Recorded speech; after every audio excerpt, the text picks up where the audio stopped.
Hello friends, मेरा नाम है संदीप कुमार गौर और स्वागत है आपका मेरे चैनल में, जिसमें हम डिस्कस कर रहे हैं सी लैंग्वेज पर।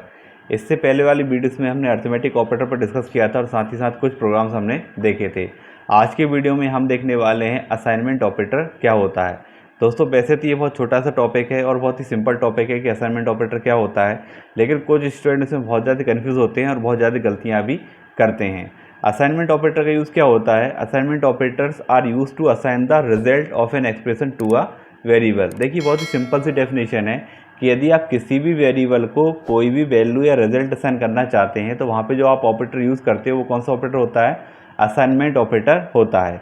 सबसे पहले तो इसमें डिफरेंस समझ लीजिए।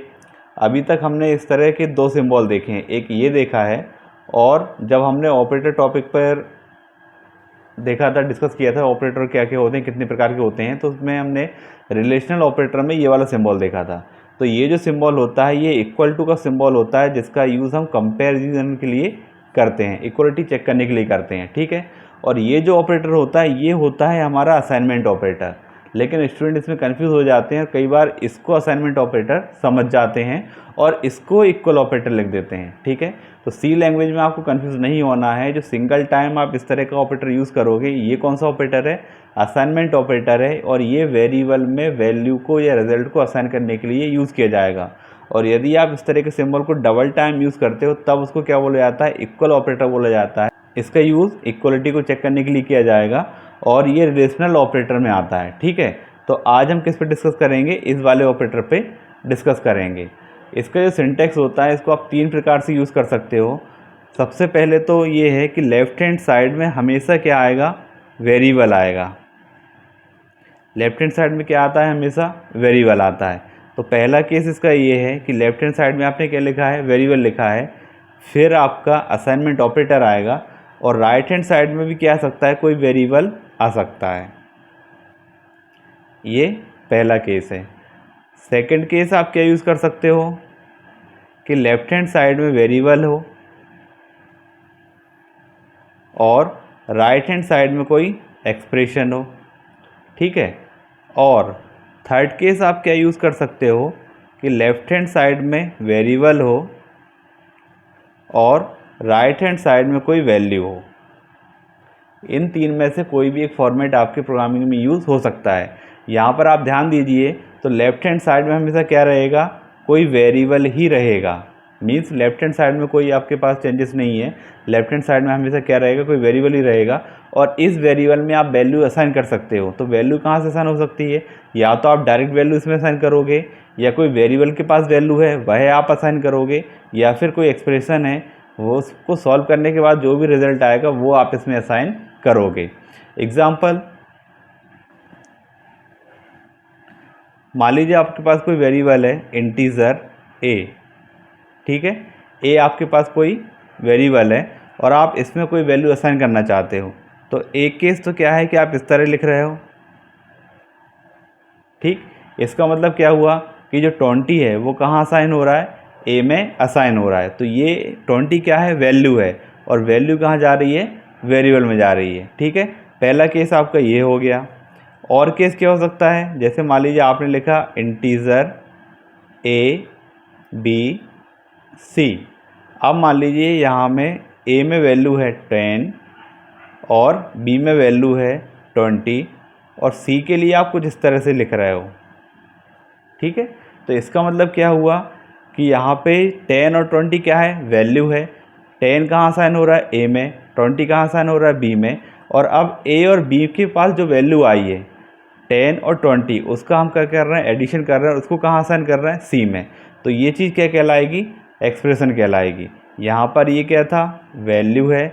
इसी तरह इन दोनों के पास ये क्या है? वैल्यू है, लेकिन ये चीज़ क्या है? एक्सप्रेशन है, ठीक है। एक और केस वेरिएबल वाला, जैसे मान लीजिए हमारे पास इंटीजर है ए बी। अब यहाँ पे ए में असाइन किया हमने 10, ठीक है। और मान लीजिए अब मैं इस तरह लिख रहा हूँ बी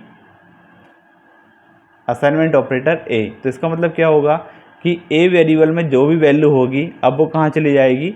बी में चली जाएगी। तो ए के पास भी 10 हो जाएगा और बी के पास भी क्या आ जाएगा? 10 आ जाएगा। तो इस तरह से आप जो यहाँ पे कंसेप्ट यूज़ कर रहे हो इसको बोला जाता है असाइनमेंट ऑपरेटर। और असाइनमेंट ऑपरेटर में लेफ्ट हैंड साइड में हमेशा क्या रहेगा, वेरिएबल रहेगा। इसमें कंफ्यूज नहीं होना, यहाँ पे वेरिएबल ही रहेगा। यहाँ पे आप कोई एक्सप्रेशन या कोई कांस्टेंट यहाँ पे नहीं लिखोगे। राइट हैंड साइड में आपके पास 3 ऑप्शन है कि आप यहाँ पे वैल्यू लिख सकते हो, मीन्स कोई कांस्टेंट असाइन कर सकते हो, या फिर कोई वेरिएबल हो सकता है, या कोई एक्सप्रेशन भी यहाँ पे हो सकता है। असाइनमेंट ऑपरेटर को लेकर 5 प्रकार के शॉर्ट हैंड ऑपरेटर भी यहाँ पे बनाए गए हैं। जैसे मान लीजिए मैं कोई एक्सप्रेशन लिख रहा हूँ ए असाइनमेंट a+1। इसका मीनिंग क्या होगा कि a में जो भी वैल्यू है उसमें पहले +1 होगा और उसको कहाँ असाइन किया जाएगा, a में असाइन किया जाएगा। इसको यदि मैं इस तरह लिखूँ a प्लस असाइनमेंट ऑपरेटर 1, तो ये दोनों सेम है, ठीक है, ये वैल्यू बराबर है। तब इस पूरे एक्सप्रेशन को हमने इस तरह से लिख दिया है, तो ये कहलाता है short hand operator. Short hand operator. अब यहाँ पे प्लस का सिंबल है इसलिए प्लस के साथ यूज़ होता है। इसी तरह आप अलग अलग तरीके से इसका यूज़ कर सकते हो। जैसे ये a+ असाइनमेंट ऑपरेटर 1 है, इसी तरह सब्ट्रैक्शन के साथ भी यूज़ हो सकता है। फिर यहाँ पे ये मल्टीप्लाई के साथ भी यूज़ हो सकता है, डिवाइड के साथ भी यूज़ हो सकता है, और रिमाइंडर के साथ भी यूज़ हो सकता है। तो यहाँ पे क्या होता है कि जैसे यहाँ पे कोई वैल्यू आ सकती है, मैंने एग्जांपल के लिए सिर्फ 1 लिख दिया है, पर इसका मीनिंग यही रहेगा कि यहाँ पे जो ऑपरेटर लिखा हुआ है पहले उस पर काम किया जाएगा और फिर असाइन किया जाएगा, ठीक है। जैसे यहाँ पर आप देख रहे हैं कि प्लस लिखा है तो पहले प्लस है उसके बाद असाइन है। इसको क्या लिख सकता हूँ मैं, कुछ इस तरह से लिख सकता हूँ। तो पहले ये माइनस करेगा उसके बाद असाइन करेगा। यदि मल्टीप्लाई है तो क्या होगा, पहले मल्टीप्लाई करेगा उसके बाद असाइन करेगा। डिवाइड है तो पहले डिवाइड करेगा फिर असाइन करेगा। और रिमाइंडर है तो पहले रिमाइंडर निकालेगा और उसके बाद फिर रिमाइंडर को असाइन करेगा, ठीक है। तो इस तरह से ये जो हमने यूज़ किया है इसको बोला जाता है शॉर्ट हैंड ऑपरेटर। ये जो ऑपरेटर हमने यहाँ पे लिखे हुए हैं सारे, प्लस माइनस मल्टीप्लिकेशन डिवीज़न और रिमाइंडर, ये सारे के सारे कौन से ऑपरेटर होते हैं, अर्थमेटिक ऑपरेटर होते हैं, जिस पे हम पहले भी डिस्कस कर चुके हैं। यदि आपने वो वीडियो नहीं देखा है तो उस वीडियो को भी आप ज़रूर देख लें।